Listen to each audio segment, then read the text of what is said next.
Welcome to Common Space, a conversation amongst friends who happen to be United Methodist pastors. My name is Chris Estus. Hi, Chris. I'm Ryan. Hey, Chris. I'm Daryl. Hi, Daryl. Well, this week on Common Space, we're taking up a listener question. This question is about one of the most discussed and sometimes most misunderstood verses in the Gospel of John. In John 14:6, Jesus says, "I am the way and the truth and the life." For a lot of people, that verse has been heard as a boundary line. It can sound like something meant to settle an argument or define who's in and who's out. And depending on how we first encountered it, it may even carry some emotional weight for us. One of the things we try to do on this podcast is slow down and listen again, especially to passages that feel familiar or loaded, so we can notice what's actually happening in the story itself. So today we're going to do something a little bit different. Quite a bit different, actually. A couple of weeks ago, I actually preached a sermon at Alamo Heights United Methodist Church in the modern service about this very passage and my take on it. And so we're going to play that at the end of this podcast, and it's only 11 minutes long. But it's amazing. So for now, guys, let's talk about the Gospel of John, just in general, why it's different, and what we should learn from it. Ryan, why is the Gospel of John different? Well, we've talked about the differences in the four Gospels before, but John certainly is the one that is the most different from the other three. The other three are even labeled together as the synoptic Gospels, which pretty much means seen with the same eye. When you read Matthew, Mark, and Luke, you see how well related they are to each other, and you can see how those different authors took the same story and weaved that story together in a way that they wanted to present the information and the inspiration to their communities that they wanted to convey. And then you turn the page and you get to the Gospel of John, and it is completely different from beginning to end. That's not to say that there are not some repeated stories. There are certainly some repeated stories, but even the stories that are repeated happen at different times in the life of Jesus, or they happen in much different ways, or they kind of convey a little bit of a different meaning in those stories. And the reason for this is very much that Matthew, Mark, and John were working with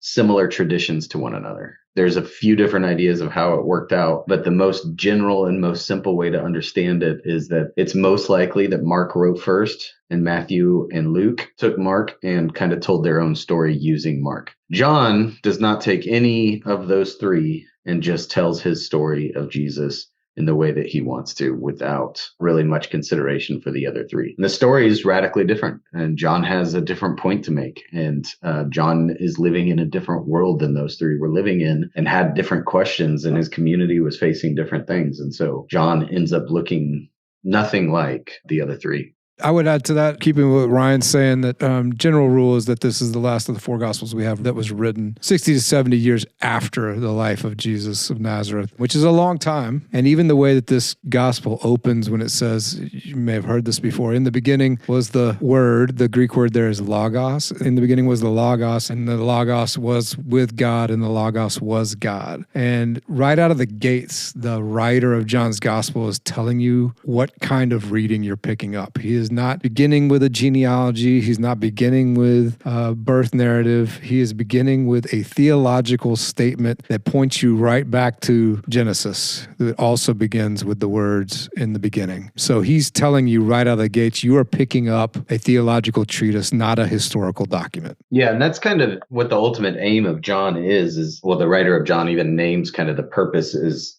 he says that you may believe. And that word believe, as we've talked about before, doesn't always just flatly translate as believe, but it's that you may trust. And so it's this theological document that's telling the community of John that this Jesus, and who Jesus identifies as and who we know Jesus to be, is somebody that we can trust. Guys, the passage that we're talking about here that the listener asked about, John 14:6, starts with these two words, "I am." Now, that appears several times in this gospel. What's the significance of that? Well, the first thing, if you begin to think to yourself that I recognize a character in the Bible identifying by the phrase I am, then you're heading in the right direction.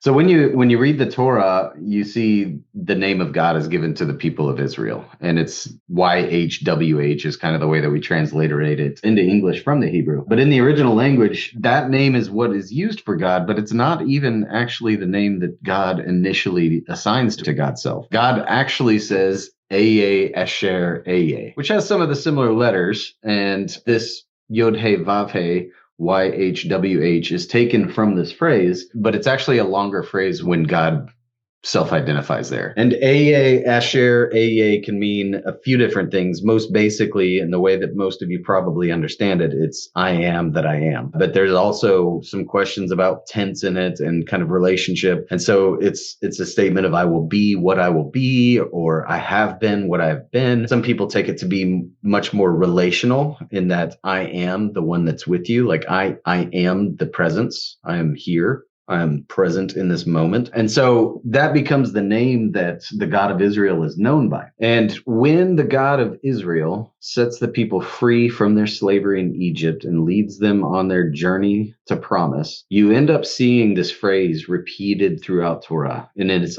in some chapters in Leviticus, it's almost included in every single verse. But it'll say something like, I am the Lord. And what that is in the Hebrew is Ani Yod-He Vav-He. Ani Yahweh. It's I am the Lord your God. And usually it's following a commandment. And so God will say something like, you shall love your neighbor as yourself. I am the Lord your God. When you enter the land, you will be taking homes that you did not build and threshing floors that you did not create. And when you take those things, give thanks to me, because I am the Lord your God. When you go into the land and your children find some certain amount of success, celebrate me. I am the Lord your God. And it's throughout. I am the Lord. I am the Lord. I am the Lord. I am the Lord. And what God is trying to get the people of Israel to understand is that every gracious blessing that they have received has stemmed from their relationship with this one that is called I am, or I am present.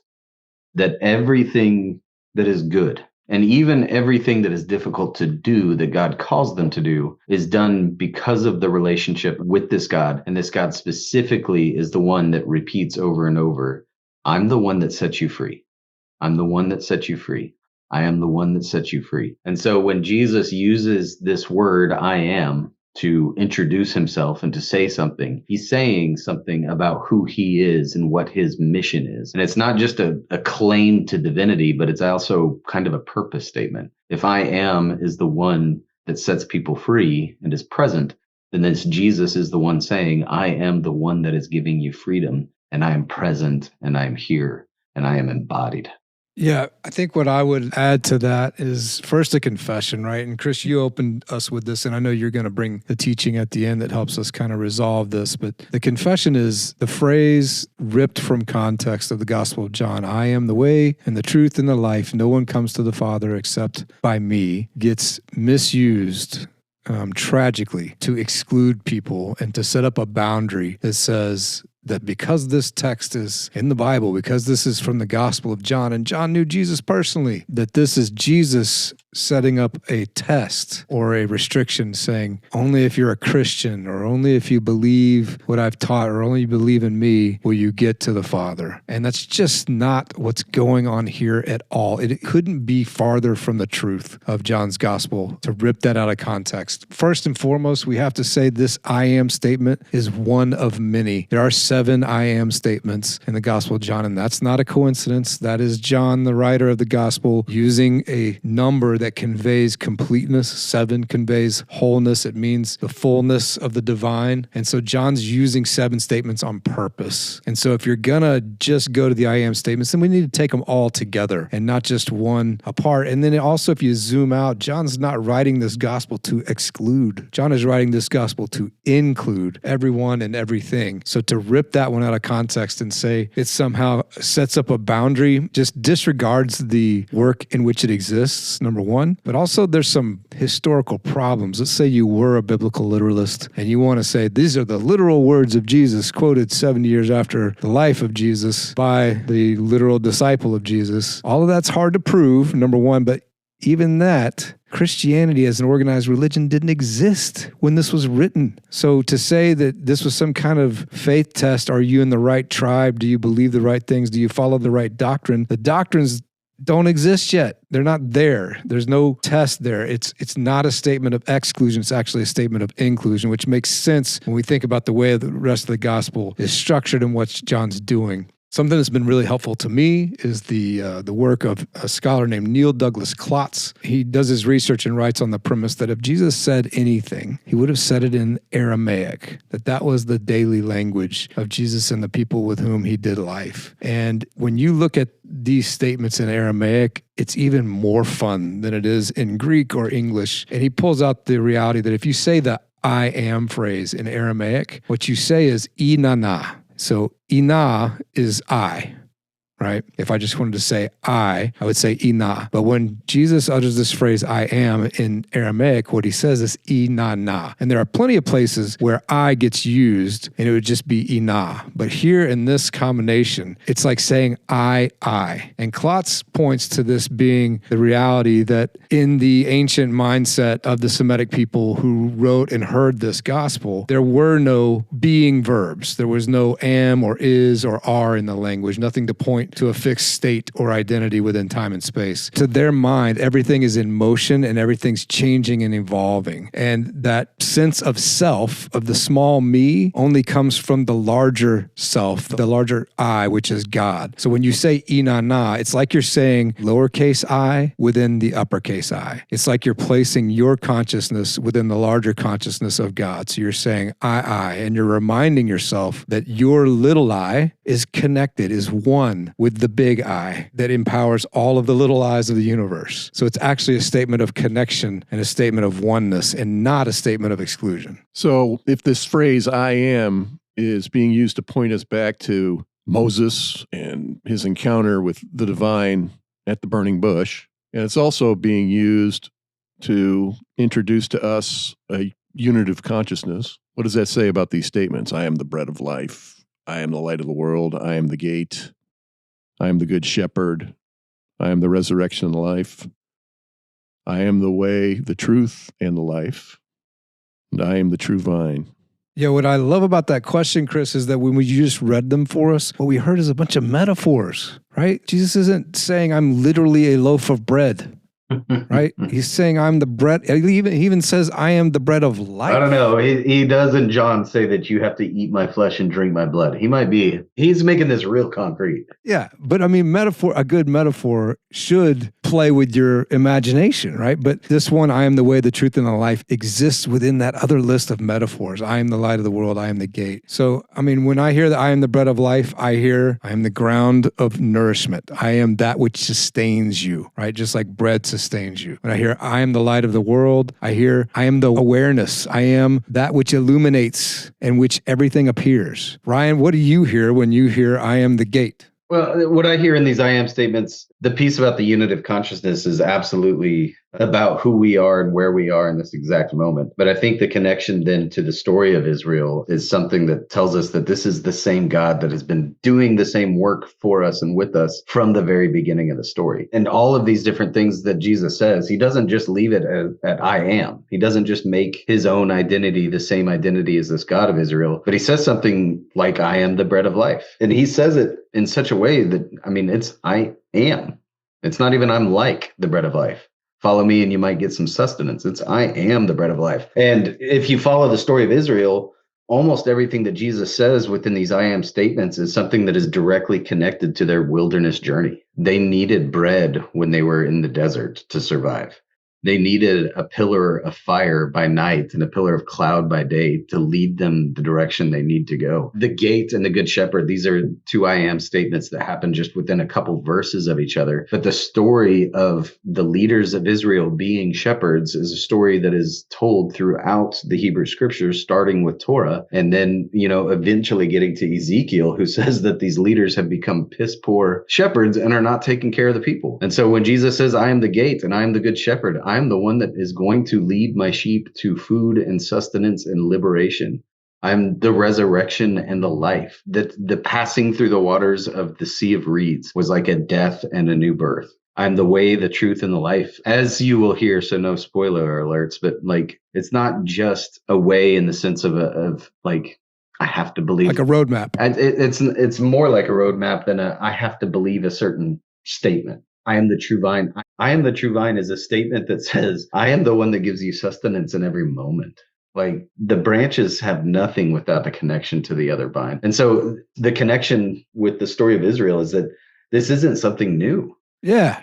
This is something that has been happening from the beginning of the story. And somehow we still don't really get it. And so Jesus comes and says, I am here that you may trust that this is true, that you may believe is the word that's used over and over. But this isn't a belief in the sense of, I believe that McDonald's burgers are better than Burger King. It's like, it's trust. It's a relational trust. Like I would trust myself if I was in a dire situation to Chris's care. Like I trust Chris. And that's what this is about. It's not like I believe Chris exists. I believe Chris is good. But it's that I would trust Chris with my life if I needed to. I think that goes to a point that you'll hear later that I make, that the disciples were actually looking for a roadmap, but that's not what Jesus offered them. He offered them himself. I would add to what y'all are both saying, like in this understanding of the I, right? The inana, the little I inside the big I. What Ryan just made clear is that these metaphors are a description of how God has always been, is now, and will always be. And I'm not blaming any of my Sunday school teachers or anything like that. I think this is how I came up with it on my own. But I think the way I used to hear these statements from Jesus in John's gospel is like humble brags. Like he's rolling around and reminding people every now and then, hey, don't forget who I am. Don't forget. Yeah. Yeah, I'm him. Just in case you forgot, I'm her. Like I'm that. I am that one. So pay attention. Give me proper respect. And that's not what's going on at all. These are not humble brags. These are not personal descriptions of Jesus' small human identity. This is the divine saying, you want to know what I'm like? Let me give you some word pictures that are concrete, that are things that you interact with, like Ryan just pointed out, in your story, but also in your daily life. This is what I'm like. I am that which has sustained you, the whole of existence, the bread of life. So all sustenance in the past, in the present, and the future is me. I am the light in which everything appears. Everything that has ever appeared is appearing now and will ever appear. That's also what God is like. These are statements, metaphors. There's room to play. There's room to interpret them and apply them to your own experience and your own story. But they are huge statements of what the divine is like, not small statements of how the humanness of Jesus is special. All right, guys, before we give any recommendations, what would you have our listeners carry with them as we hear the teaching they're about to hear? I would just hold it loosely and remember that John's gospel is its own literary theological genre. It is Book of One. It's not like any other document in the Bible. It is definitely not a document of exclusion. It is a sustained poetic argument that the divine life is not somewhere else, not reserved for someone else, but is the very ground in which all of us already live, move, and find our being. I think what I would invite people to consider as they think about these I am statements is that the situation that John is writing into. John has a community, and John kind of has this pastoral concern for this community. And this community is increasingly a little bit confused because for most of the early years of the Christian church, there was a view that Jesus would be returning imminently. And because this is one of the latest documents that we have from the early Christian church, it is also one of the documents that begins to see the reality that the bodily Jesus is not returning anytime soon. And so the pastoral concern that John has for his community is, how are these people going to remain connected to one another and to the divine in the absence of the bodily presence of Jesus? And part of what these I am statements do is help people to remember their connection to one another and their connection to this Christ, their connection to the divine through the very mundane acts of eating and seeing and shepherding and all of this. And so it gives people the opportunity to remain connected in the absence of what they thought they needed to survive.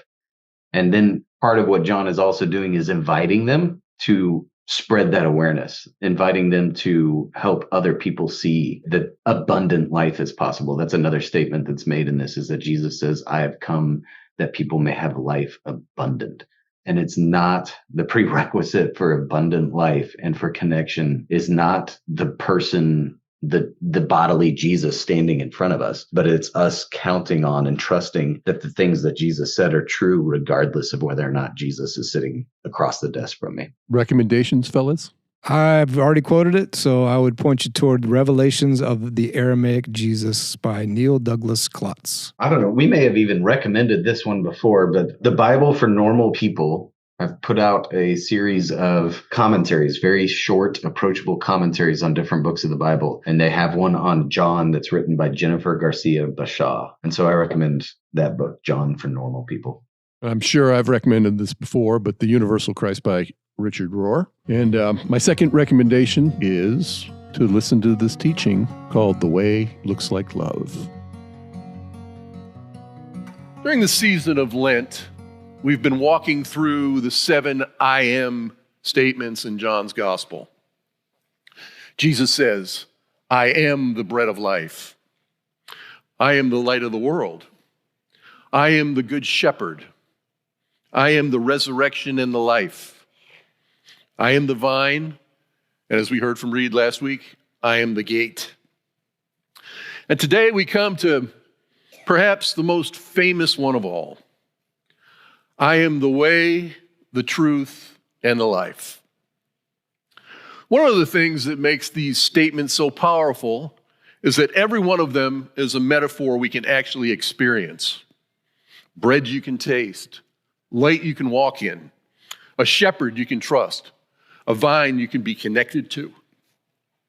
John isn't just giving us ideas to think about. He's giving us images that invite us to experience a different kind of life. In John's gospel, faith isn't just something you believe, it's something you live. And of all the images Jesus gives us, the one that tends to make people the most nervous is this one. I am the way. Partly because many of us heard it used like a debate line, as though Jesus is drawing a boundary or trying to win an argument. But if we pay attention to where this conversation actually takes place, the tone changes completely. Jesus isn't preaching to a crowd here. He's sitting in a room of his closest friends. The mood in the room is anxious. The ground under their lives is beginning to shift. Jesus has just washed their feet. He's spoken about betrayal. He has told them that he is leaving them. And it is the night before the cross. They can feel that something is ending, even if they don't fully understand what. So when Thomas speaks up and says, Lord, we don't know where you're going. How can we know the way? That isn't a theological debate. That's a fear question. It's the question you ask when the future suddenly feels uncertain and the map you thought you had no longer works.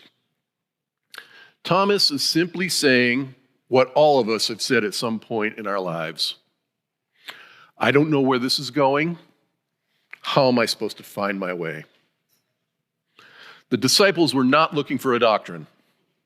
They were looking for stability. In other words, they wanted a map. But instead of giving them directions, Jesus gives them something else entirely. He gives them himself. I am the way. And if we look closely at the life that was just lived, that he just lived in front of them, we can see what that way actually looks like. The way looks like love. There's a line from the Texas songwriter Robert Earl Keen, Reed's favorite, by the way. Yeah. That many of us know. You know, I was playing that song in a bar before he was born. Yeah. Anyhow, so many of us know it. The road goes on forever. Amen. When I was younger, that line sounded like freedom. It sounded like adventure. The older I get, the more it sounds like life. The road goes on. One season gives way to another. One chapter opens while another one closes. There are moments of joy and moments of grief, moments of clarity, and moments when we're not quite sure what comes next. And somewhere along the road, most of us eventually discover something important. directions are not enough. What we really need is a way to live, a way to love, a way to keep walking when life becomes uncertain. And into that longing, Jesus says, I am the way. Not a map, but a presence. And the life he has just shown them makes it clear what that life looks like. Right before this conversation, Jesus kneels down and washes their feet. That's the way.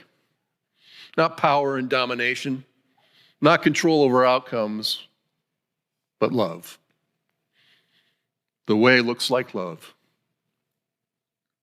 Jesus moves towards the one who will abandon him. He serves the one who will betray him. He loves even when he knows what is coming. That is the way. But here's something we often forget. When Jesus said these words, Christianity did not yet exist. There were no denominations, no church buildings, no doctrinal statements, just a small group of frightened friends in a borrowed room. So when Jesus says, I am the way, he isn't pointing to an institution. He's revealing something about the very heart of God. John hints at this from the beginning of his gospel. The true light that enlightens everyone was coming into the world. Not some people, everyone. Some theologians call this the cosmic Christ. The idea that the love we see in Jesus is the same love that has been holding creation together from the very beginning. That's not something vague or abstract. It's something profound. The life we see in Jesus, the compassion, the forgiveness, the love that keeps moving people forward and moving us towards people, is the same love that has been sustaining the universe from the very beginning. Get out your pens, you might write this down. Jesus doesn't make God more loving. He reveals the love that was already there. You're supposed to say, that's good, Chris. There you go. Jesus doesn't make God more loving. He reveals the love that was already there. That matters more than we might realize, because it means the love we see in Jesus is not new. It's the deepest truth about reality itself. If this is what the Son of God looks like, washing feet, forgiving enemies, moving towards outsiders, then the heart of God has always been turned towards us. Us. Always. Richard Rohr says it this way: Jesus is not the exclusive Son of God. Jesus is the inclusive Son of God.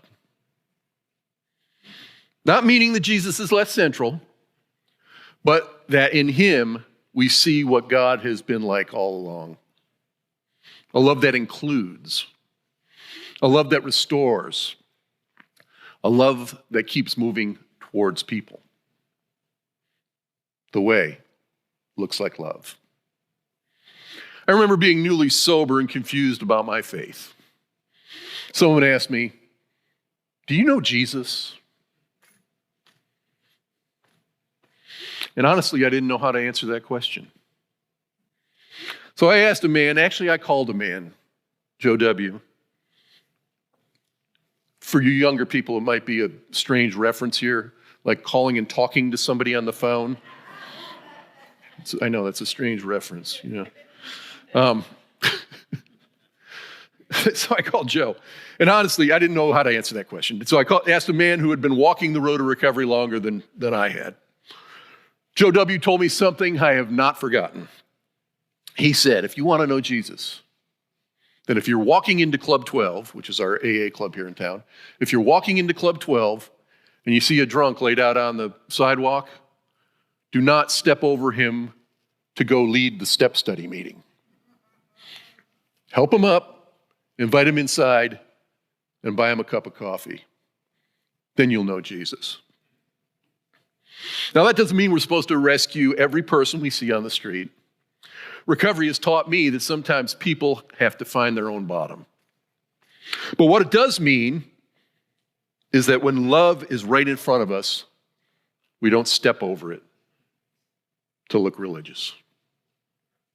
The way looks like love. Now, step 2 in the 12-step recovery program says we come to believe that a power greater than ourselves could restore us to sanity. Our basic text describes it and describes that power as this: all-inclusive, never exclusive, broad and roomy. So when I hear Jesus say, "I am the way," I don't hear a narrow hallway.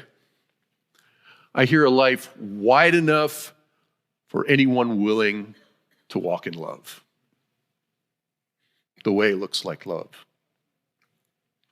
That means the way is not primarily about being right about every doctrine or theological argument. It's about following Jesus and learning to walk the way of love he showed us. John Wesley had a phrase for this. There you go.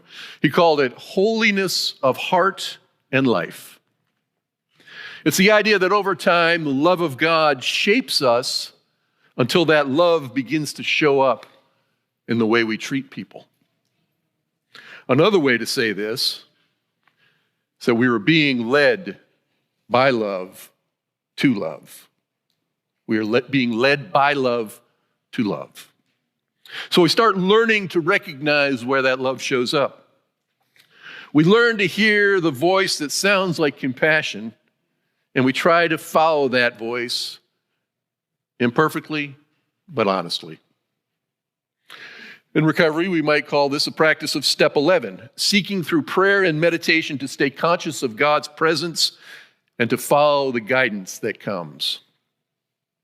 And that guidance usually shows up in very simple ways. One step at a time. One act of kindness at a time. Because the way looks like love. And here's the good news. We don't have to figure out the entire road. We don't need a complete map. In our fear, in our uncertainty, in those moments when we feel like we're losing our footing, we are not alone. The disciples wanted a map. Jesus gave them himself. And the self he gave them was love. Not escape from suffering, love. Not control over the future, love. Not certainty, love. That love is not small. It's as wide as creation. It's as ancient as the beginning. And as near as our next move towards compassion. Because in Christ, we are being led by love to love. And the way looks like love. Let's try it again. And the way looks like love. Amen. Thank you. Thank you for listening to this episode of Common Space. Don't forget to follow or subscribe to this show so you don't miss a single episode. If you have a faith-related question you'd like to submit to the show for the chance of it being featured on a future episode, visit ahumc.org/questions to submit. That's ahumc.org/questions. If you'd like to contact the podcast team, email us at podcasts@ahumc.org. That's podcasts@ahumc.org. You can also visit our website, ahumc.org, anytime. Any related links are also in this episode's show notes.